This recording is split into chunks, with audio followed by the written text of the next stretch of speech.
Hi friends, welcome to or welcome back to the channel Jane Reads. My name is Jeanette and today I am going to share all the books I hauled in the month of May.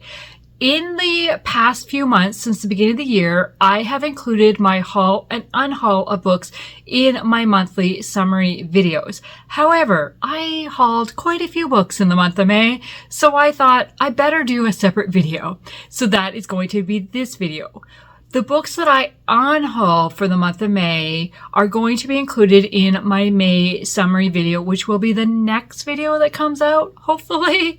So yeah, at the very beginning of May, I went to a book sale with my husband and a friend.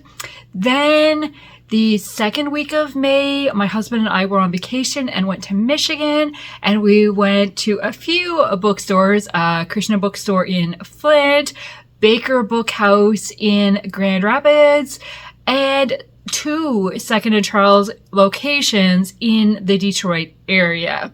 So I came home with quite a few books. And then at the end of the month, I won a book in a giveaway. And I'm like, so I hauled 21 books in the month of May. So let's go through. Some of these I have shown in my Wednesday weekly videos. So some of them you've seen, but some of them I did not share.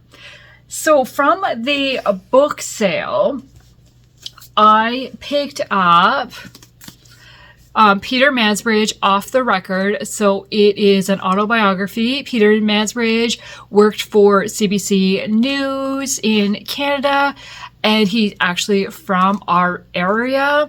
And my husband always says, I could tell you where he lives. It's an autobiography, and I just really like learning about some of these newscast people. Lloyd Robertson is another newscaster that worked for CTV News, and I read his a few years ago, so I thought, well, let's go for the other, because these are the two news guys that I remember watching growing up with my dad. So yeah, that's the first book. Then I found Murder in Cabbagetown by Marlene Ritchie. This is a Canadian author set in Toronto, around an auction house and possibly a dead body and solving a mystery. I don't know. And it looked really good condition. And I thought, I'll give it a try. It just sounded interesting. I know nothing about it. And honestly, when I looked it up on Goodreads when I came home, it doesn't have the best reviews, but I will give it a try. Then these ones just caught my attention because of basically the title, and they're both published by Bethany House. It's actually a series. So book one is A Garden in Paris by Stephanie Grace Whitson, and book two is A Hilltop in Tuscany by Stephanie Grace Whitson. I don't know really anything about these books, but I like kind of like Europe settings, and Paris just sounds like really good. The Eiffel Tower is way off in the distance, really tiny there. So it just sounded whatever. We'll see. It says, it is never too late to be what you might have been, is on the first one. And then the last book I picked up, which I thought was a standalone, and it's not. It is book three in a series I have found out. So now I'm looking for book one and book two. And that book is A Desperate Hope by Elizabeth Camden. So because it was Elizabeth Camden, I was like, oh, I haven't read this one. I want to. And that's when I found out afterwards it was book three. And I'm like, oh, shoot. So I'm keeping on the lookout for books one and two. So I won't really tell you anything about it because it is book three in the series. It is... yeah, set in New York, I want to say. Yeah, 1908 New York is what it says. Okay, now let's go to the vacation book haul. What do we start with? So at the Christian Bookstore in Flint, they were having a sale on some books. So I picked up two new releases. And the first one is The Lost Story of Via Bell by Melanie Dobson. This is a dual timeline, 1940 and 2006. And as you can see, I have a bookmark in it because I am currently reading it. I am buddy reading this with Sierra in this month, and I'm really enjoying it so far. Then the next new release I picked up was The Lumber Baron's Wife by Lynn Austin. This is also a dual timeline story set in Michigan. Oh, I should say, this one is set around the Lancaster, Pennsylvania area. And I just thought that was really fun. It starts out in Hollywood, but now she's traveled to a small little town just outside Lancaster. Okay. Back to this one. So this one is set in Michigan. It is 1873 and present day. I don't really know a whole lot about it. When the young wife of a powerful lumber baron vanishes into the wilds of frontier Michigan, her friend is left to unravel the truth. What's going to happen? So I am excited to read this at some point. It was on my anticipated releases list a while back. Okay, then I found some books for $5 each at a store we stopped at, and they are all part of the Heroines of World War II series. I don't know which order these come in because they don't have numbers, because they can be read as standalones. They just have around the same theme, so you do not have to read them in the right order. And so the first one is Escape from Amsterdam by Laura Lee Bliss. A teacher devises a plot to help children escape the Nazis. And A Picture of Hope by Liz Tolsama. It says, a photojournalist risks her life to save a very special child. I've really enjoyed the books I've read by Liz Tolsama, so I'm like, I want to read more. And the last one is Saving Mrs. Roosevelt by Candace Sue Peterson. And it says, the safety of the First Lady rests in Shirley's hands. Okay. Now, Baker Bookhouse. So I picked up 3 in the used book section, and then I bought one brand new it was a sale as well. Okay. Girl Lost by Kate Angelo. This is a romantic suspense. This just came out last year, I want to say. Yeah, 2025. This is her debut book, and I've heard really good things about it, but I've also heard some people struggled with it, so we'll see. It is book 1 in a series, so if I like it, I'll continue the series.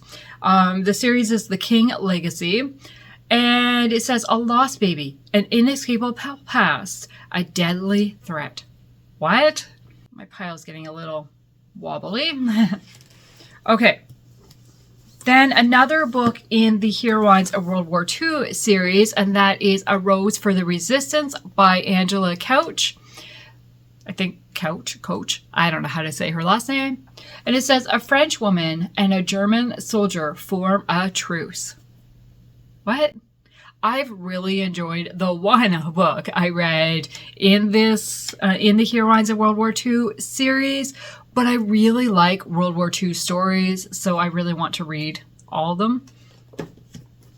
And then I have The Gray Chamber by Grace Hitchcock. This is part of the True Colors series, which is kind of along the same theme as the Heroines of World War II series, where it is a series, but each book is a standalone. They just have the same theme. So for the True Colors, it is fiction based on strange but true history.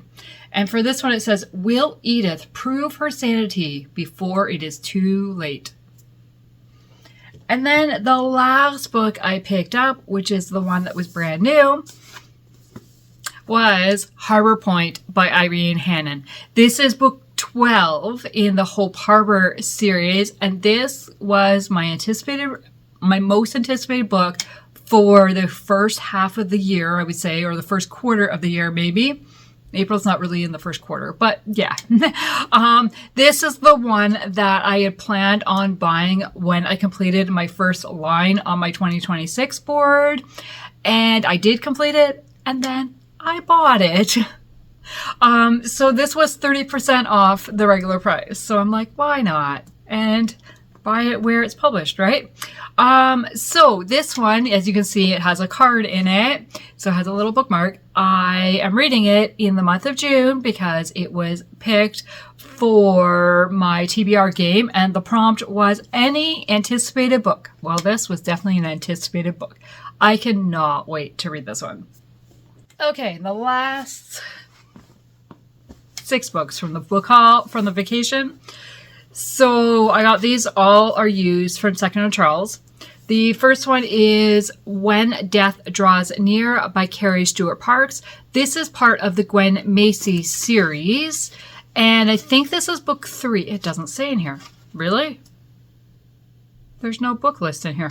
I'm pretty sure this is book 3 of the series. It was the one book I'm missing from the 4 books. It's either book 2 or book 3, but I'm pretty sure it's book 3. Yeah, so, and I am starting this series this month. I've got book 1 on my June TBR. How long will it take me to get to the rest of the series? We'll see. And then I got another True Colors book, and that is The Yellow Lantern by Angie Dickin. I'm like, did I say her name right? And this one is Forced to Spy for Grave Robbers. Why is somebody robbing a grave? What? And why is she spying for them? Then I got The Mistletoe Countess by Pepper Basham. This is book 1 in the Freddie and Grace series. And I have 2 books from that series, but I did not have book 1. So I was very excited to find this so I could finally start the series. Yeah. Can the wrong bride lead to the right romance? And then I found this book, The Lawyer and the Laundress by Christine Hill Sunts. This is a book I have read. I had an ARC of it when it was released last year, and I absolutely fell in love with it. And she is a Canadian author from Ontario, and this book is set in Toronto, so it's set in Ontario.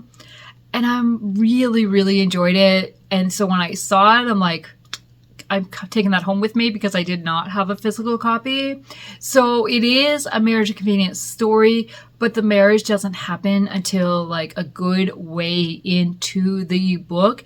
And so you really get to know the characters at the beginning, and the marriage doesn't really play a huge role until later. Like, yeah, I just really loved it. We've got the lawyer and the laundress and a little girl involved in the story. Then we've got Ladies of the Lake by Kathy Golke. I have never read her before, but I've been very intrigued, especially by this book, and I've heard really good things about her writing in general. And this one is historical fiction. It says, oh, that's a blurb about her. So when she is forced to leave her beloved Prince Edward Island to attend an all-girls school after the death of her parents, the last thing Adelaide expects to find is kindred spirits. The Ladies of the Lake, as the 4 girls call themselves, quickly bond like sisters, vowing that wherever life takes them, they will always be there for each other. But that is before love and jealousy come between Adeline and Dorothy, the closest of friends. Before the dawn of World War I upends their world and casts baseless... Wow, I cannot read today. My glasses are not working for me. Before the dawn of World War I upends their world and casts baseless suspicion onto the German-American man they both love. Before a terrible explosion in Halifax Harbor irrevocably rips the sisterhood apart. What is going to happen? And can the sisterhood be repaired down the line? We'll see. And the last book is by Kathy Golke as well, This Promised Land. I heard Anne from In Search of Wonder talking about this book and just raving about it. I'm like, I want to read that just based on what she said. It sounded so good.